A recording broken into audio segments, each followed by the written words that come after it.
Happy Friday, everybody. Welcome back to my channel. My channel's name is The Covered Caller. My name's Max, and I have a great video planned out for you today that I've been working on nonstop for like 3 or 4 days. Stick around and we'll get right in the middle of it. Today's video is called Understanding Ulty's, Separating Fact from Fiction. What's realistic to expect from Ulty going forward? So I wanted to weigh in on Ulty. Today, I'm going to talk about what a reasonable expectation, a reasonable rate of return would be, not up high in the sky rate of return. I saw an Ulty video that projected Ulty's future value way higher than it could realistically go. I might catch some grief and lose some subs, but I've always wanted to have the best educated followers, even if it means having fewer of them. Today, I'm going to separate fact from fiction. I'm going to show you some future value calculations also. If you love Ulty, that's great. So do I. I'm going to show way more good stuff about Ulty than bad stuff, so stick around to the end. But first, let's talk about the misconceptions, and let's get the negative qualities of Ulty out of the way. If you hate Ulty and you sold it recently, that's awesome. This video is not for you. I'm not trying to convince you to buy it back. I'm not trying to say you made a mistake. Ulty isn't for everybody. And I think the people that sold it recently probably weren't a good fit for the ETF anyway. Ulty's use case is far from universal. There's going to be many more investors for whom Ulty is not a good fit. If it's not a good fit for you, that's fine with me. There's plenty of other investments out there that might work for you. And at the end of this, I'll give you a couple of good alternatives to Ulty. All right, let's talk about the bad stuff first. So, common misconceptions about Ulty. The one that always gets me is they say, oh, the prospectus changed in March, and that's why the NAV stabilized this summer. Well, you're wrong on 2 accounts. First of all, the only significant change to the prospectus was filed late last summer and went into effect in early October 2024. This is when they switched their strategy from just covered calls to callers. A caller's like a covered call, but it has a put option added to it, so it cuts off some of the downside. It's been a different ETF since then. If they had kept with the original plan, I believe the ETF might have closed by now. Also, in March, all they did was switch to weekly pay. So the NAV appeared to stabilize from March onward, true, but it wasn't due to the weekly dividends. Weekly payments don't affect the NAV itself. However, because they started paying the dividends more frequently and smaller amounts were coming out more often, this did give the illusion of stability. Misconception number 2, the NAV went up in June or July, so it may be able to do that again, or at least stay level, maybe just drop 10 or 15% a year. Okay, well, this isn't realistic either, and I don't expect you to trust me. I ran the numbers on what it would take to make Ulty's NAV more stable. So the reality of Ulty's NAV performance, to look at it, I had to get the past performance. I measured rolling 12-month time frames, and I looked at Ulty's NAV. On average, the NAV dropped 54% over 12-month periods. I made a spreadsheet, and I looked at the closing price on the first day, and that was February 19th, 2024. So my first data set was February 19th, 2024 to February 19th, 2025. That's your first rolling year period. And the NAV went from about $20 to $8.32 just in that time frame. Well, so it lost $11.68 or 58%, but you have to figure in the distribution and everything else. So I made this spreadsheet to crunch the numbers. There'll be more on that later. Yes, sometimes the NAV is up over a short period of time.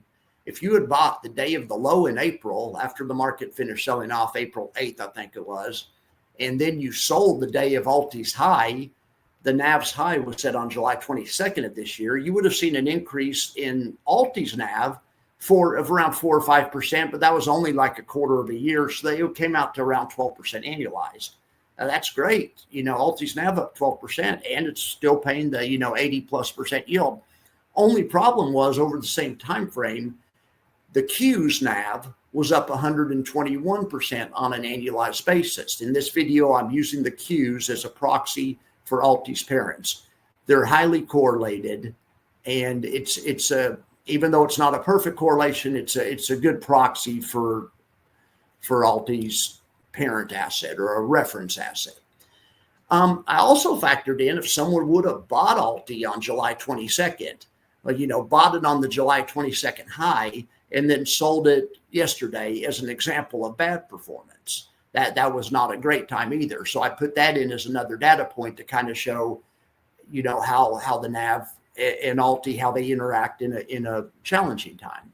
So then I asked AI to look at Ulty's past performance and tell me the relationship between the Q's performance and Ulty's NAV. In other words, how much do the Q's have to be up for Ulty's NAV to be flat on the year? So by flat, so Ulty's NAV just not to go anywhere. That seems kind of weird to buy a stock and not want the NAV to go anywhere, but that would be golden with Ulty. And a lot of folks, including myself, would love that. If Ulty's NAV was flat and it paid an 80% dividend, do you understand the implications for that? Well, let's remember Max's high yield formula. So if you're trying to figure out the total return of a high yield fund, or you're trying to estimate the total return of a high yield fund, the formula is total return equals the NAV return plus the dividend return, or the distribution yield, you could also call it. So if the NAV is flat and the dividends are 80%, that equals an 80% total return. So you guys know the rule of 72, you double your money every year at 72%. So at 80%, we'll just say you double your money every year. Think about that. You could turn $10,000 of Ulty into $20,000 at the end of the first year, and then into 40, then into 80, then into 160. In 10 years, you'd have $2.4 million, which is $10,000 of Ulty. And that's before taxes, but that'd be pretty nice, wouldn't it? The problem is that's not going to happen. It's not going to happen, at least, especially on a consistent basis. So the problem is Ulty's NAV doesn't stay flat. We've been in a ripping bull market, and Ulty's NAV has been trending down. So what do the Qs need to do for Ulty's NAV to break even? So I used a least squares regression analysis on the historical data points to find the answer to that equation, and also to understand the relationship between the market, the broader market, which is represented by the Qs, and Ulty. So the equation has about an 88% correlation. Here's basically what it means. For every 1% the Qs go up, Ulty's NAV goes up about 0.2%. But Ulty starts with the huge handicap. The handicap is the cost of the massive 80-ish% distribution. So here's kind of the bottom line. What Q returns are needed for various Ulty NAV outcomes? So let's just go, if the Qs were up 100%, Ulty would be flat. Okay, if the Qs were up 120%, Ulty would probably be up about 13%.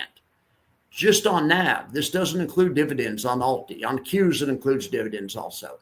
But what's more typical of Q's performance is it Qs up 10, 20, 30, 40% or something. 2023, I believe the Qs ended the year up 39%. So in a year like that, Ulty's NAV would decline about 40%. In a year where the Qs are up 30%, Ulty's NAV would decline about 47%. In a year like we're having now, where the Qs are up around 20, between 20 and 30, Ulty's NAV would decline by about half, and so on and so forth. It's not out of the realm of possibilities. One time during the late 90s tech boom, we did have a NASDAQ up 90 or 100% or something. And in that case, Ulty's NAV would only be down. If it's up 90%, Ulty's NAV would probably be down around 7%, Ulty's an income vehicle, not a growth vehicle, obviously. The NAV decay of 40 to 60% annually is kind of the price you pay for those 80+% distributions. Now, does this mean you should avoid Ulty? Not necessarily, but you need to understand what you're buying. Ulty is a good use case for generating massive cash flow, obviously. A lot of people use Ulty and they redistribute the weekly distributions into other investments, and that could work in theory. It's also great for tax advantaged accounts where you want income and you want partial exposure to the upside of the market. Ulty also works for somebody who is allocating a small percentage of Ulty in an otherwise bigger portfolio to try to bring the average yield of their portfolio up. That's kind of what I'm doing with it. And I'm also outsourcing my option trading. Jay and the crew and Scott Snyder made $39 million yesterday on SMR puts when the market tanked. And I just love seeing that. I get a thrill out of looking at the trades every night. I kind of live vicariously through their option trading. So it can work, as an outsourcing of your option trading also. It's also good for investors that understand and accept the risk of the NAV depletion in return for the income. So Ulty's not good for long-term wealth building. Just go use the Qs or growth stocks and growth ETFs instead. And this is especially true for people not on drip with Ulty. It's not a good use case for investors expecting NAV growth. Like I've showed and the math showed, it might get NAV growth, but it would take an extreme circumstance. It's not good for people that don't want the NAV to drop 50% because that's what it's going to do every year. In an average year, that's what it's going to do.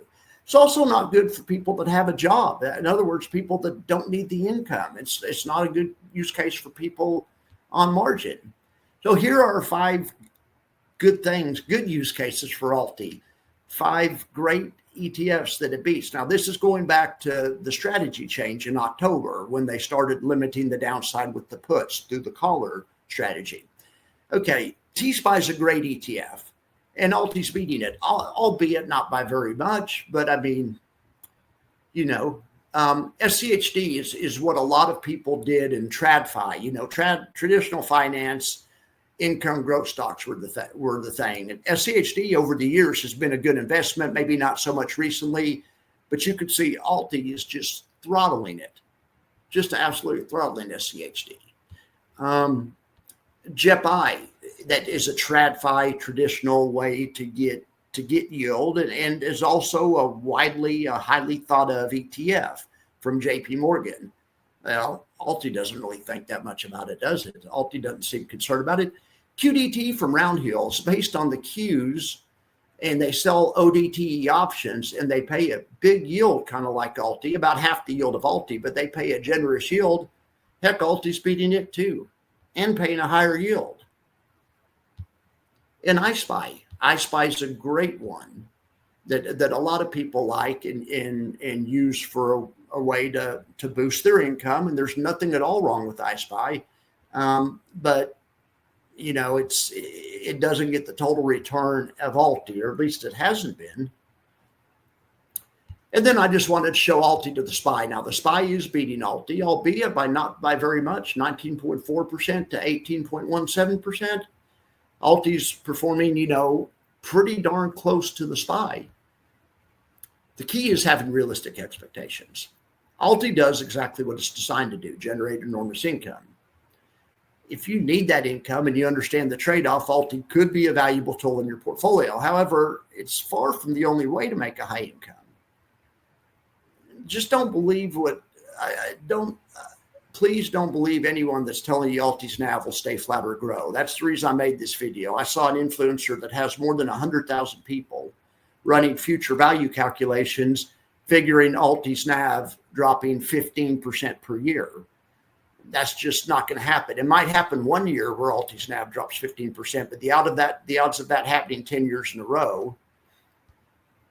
And I hate it that we have to sacrifice so much upside to get that big yield. However, as I grow older, my job prospects wane. This investment makes more sense. If this were the only money I had in the world, if I was younger, I wouldn't invest in Ulty. It's too volatile. I'd just get a job. I see a lot of people just starting off in life that don't have as many resources as older people like myself, and they're going all in on Ulty and using leverage. And I don't think that's a good use case for Ulty. Here's the fun part, though. So I took the regression analysis. I had Claude look at my database and look at all those relationships, including the best of times, which was April through July, and the worst of times, which was July through lately. And it also looked at the Qs, and we ran some projections on it. So this is what I think would be a lot more realistic to look at. So let's just peruse this over here. Okay, well, this is the regression analysis, first of all. And this is showing you, if the Qs are flat, about what we think Ulty's NAV would be down. If it's about 68%, if the Qs were down 10%, Ulty's NAV would likely be down 75%. And here's the different return targets. So, if you want Ulty's NAV to only be down 50% a year, you need the Qs to be up 26%, 26.6%. And I've already shown you this chart, I believe. This is the same chart as before, but so I use these values to inform the future value calculation. So let's go run some. Let's start off with something easy. Let's do $10,000 and let's just do 2 years. Okay. Now let's do like the recent 2 years. Right now the Qs are up between 20 and 30, but let's just do like a 30% Qs up year. And that happens fairly frequently. We'll say the SPY was up 25% in the same year, and that's what bonds are paying. And that really doesn't matter that much. And then we're going to assume an Ulty distribution of 85%. That's around what it's been paying. It varies. It's higher sometimes and it's lower sometimes. But let's say over 2 years, we average 85% distribution and we get 30% upside from the Qs. What would that do as far as the future value calculation? So we're starting with 10 grand. All right, we'd be at 19 grand. Price per share would be at $2.98. Now it started at 10. For the sake of this calculator, they start the price at 10. So you over 2 years you lost about 70% of your NAV, but you doubled your money just about, and you'd be beating the Qs pretty soundly and beating the SPYs pretty soundly. So this is kind of the use case for Ulty. A year where the Qs are up 30% or something, rock and roll. And you would have also over that same time received $20,000 in distributions. Anyway, so that's pretty good, right? But let's do another scenario. Wonder if we have a year where the Qs are flat. So if the Qs are flat, we'll just call the SPY flat too. All right, and we'll use the 85% yield still. Okay. Well, there we have it. In a year where the NAV is flat, or a 2-year period. Now the NAV would go from $10 to 69 cents, but we would be up 23% overall. We'd be beating the Qs, because if the NAV's flat 2 years, it would just be, you can see it'd be where you started off with. Yeah, so we'd be beating the Qs, and we would have received about $17,000 in distributions. So, that would be nice too. Now, wonder if we had a year where, if we ran that forward over, no, let's not do that. Wonder if we ran it forward over 10 years, and wonder if the Qs, for whatever reason, we go into a huge AI bull market and the Qs average 50% per year. So we'll put the SPYs at 40 or something. Okay. The SPY's a little bit less volatile, it has less upside. Okay, so there we go. We turn our 10,000 into $1 million. Now, unfortunately, the share price is 46 cents, started at $10, but we did quite a bit better, about double the Qs performance, and received tons of distributions, of course. Only problem being, we don't expect the NASDAQ to be up 50% every year for the next 10 years, or to average that amount. And even if it were, this is why I'm telling you, if that does happen, that's great, but you still wouldn't want to put all your money in Ulty. You still want to have a growth sleeve of your portfolio, because your growth portfolio would be doing great also. If it's rising tide lifts all ships. If the Qs are up 50% a year, and let's say, God forbid, let's just go by 2 years and say that the NASDAQ went up 100%. It did for 1 year during .com. Let's say if it did that for 2 years. Let's see how we would do. Okay. We would, we would make 4 times our money. Of course, the Qs did also, but we made a little bit extra. And we would receive $25,000 in dividends. That'd be incredible. Let's run that forward over 10 years.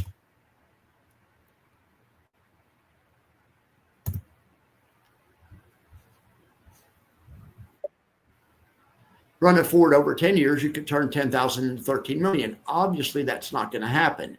The video I saw that triggered me so much and made me watch this video was projecting Ulty's NAV at being down 15% a year. It looked at different levels, but it was like, well, if it could only be down 15%, yeah, that would be great. So we have to look back to figure out what that would take to be down, for Ulty to be down 15% per year.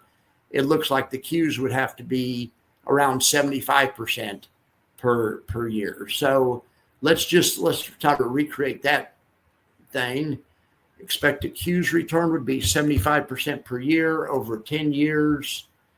And let's see what that would turn into.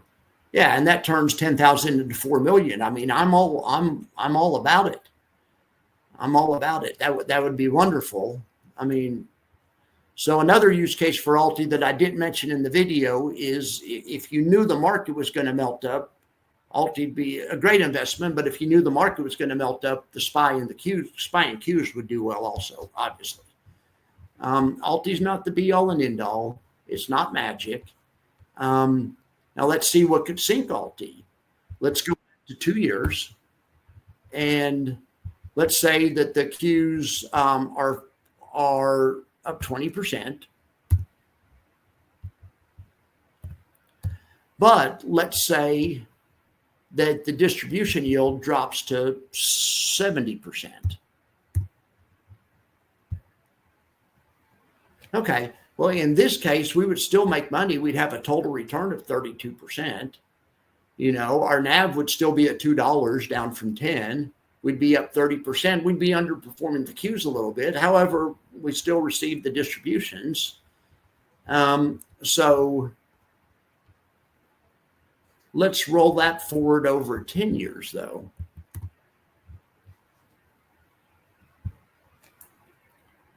You can see over 10 years, we'd be up 309%, but we'd be leaving money on the table compared to the Qs.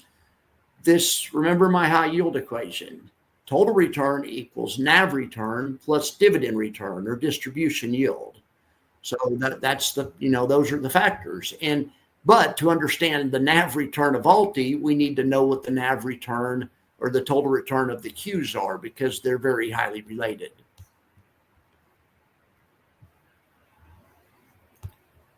If you bought Ulty because I like it, and I still like it, I'm sorry, I really am. Ulty's not for everyone. Here's 4 other ETFs that might work better for you. What about EGGY from Nest Yield? What about FEPI? I'm wearing my FEPI shirt today. I don't know if you guys can see. What about GPTY? It's a good one. What about Triple QI? Now, none of those are going to pay as much yield as Ulty, but all of those have more total return than Ulty, even after Ulty's prospectus change. And that doesn't guarantee they're going to keep having more total return, but those are some other funds that are legit funds and that I would recommend to my sister or to somebody that I loved if they were asking me, for good high yield funds. I'd say those are really good ones. And Ulty is too in certain situations. I'm in a good situation with Ulty because I don't need the income right now. I'm not trying to live off of Ulty's income. My expectation is only that Ulty beats the market and pays a yield. I believe it'll continue to do this as it has been since last October when the option strategy was improved. Now, will it continue to do this? I mean, who knows? I believe it will. So what it would take for me to sell Ulty is Ulty's not going to work great in a bear market. It'd likely be down less than it would likely beat the Qs, but it's still a bullish investment. Its NAV would be a mess, If I believed we're going to an extended pullback, I'd likely dump Ulty or hedge it off somehow. Maybe buy Salty. maybe you go 2/3 Ulty and 1/3 salty, or even half and half. Keep earning the income, but you're earning it when it's going the other direction. Or I might also, and it'd probably be a better idea to maybe cut my size of Ulty, maybe sell half of it until I thought the bear market's over or something. The other thing that would make me sell Ulty is if volatility crashes. These are volatility investments. If interest rates go back down close to zero, I believe, in fact, I know this would result in lower volatility, a lower VIX level, lower option premium. In other words, if I don't think the managers are going to be able to generate enough yield going forward to beat the market, I would sell it. And you could see in the future value calculations, if they're only making about 70% yield, only 70%, that's right around where, depending on what the Qs are doing, that's right around the break even, and they might even be down money at that point. That happens. But that's another thing that would cause me to sell it, is if I saw the volatility environment not being as good as it is now, if I saw volatility crashing. All right, guys, thank you so much for watching my video. And remember, this is not financial advice, but at the same time, this is not for entertainment only. This is a serious video, but just keep in mind, I'm not licensed to give advice. If you believe my Ulty future value calculator would help you, I'll share it with you. I'd ask for a donation to my PayPal. I've been working on this stuff for 3 days straight. You wouldn't believe how much work went into the actual future value calculator itself. But also, as we get more data, I'm going to update this. The algorithm that runs it behind the scenes. Every month that goes by, we'll put in a new rolling month, and so I'm going to constantly improve this calculator, and I'm going to be using it in my live streams and everything as well. So anyway, but if that would help you, just let me know. From Hill Country with Love, TGIF.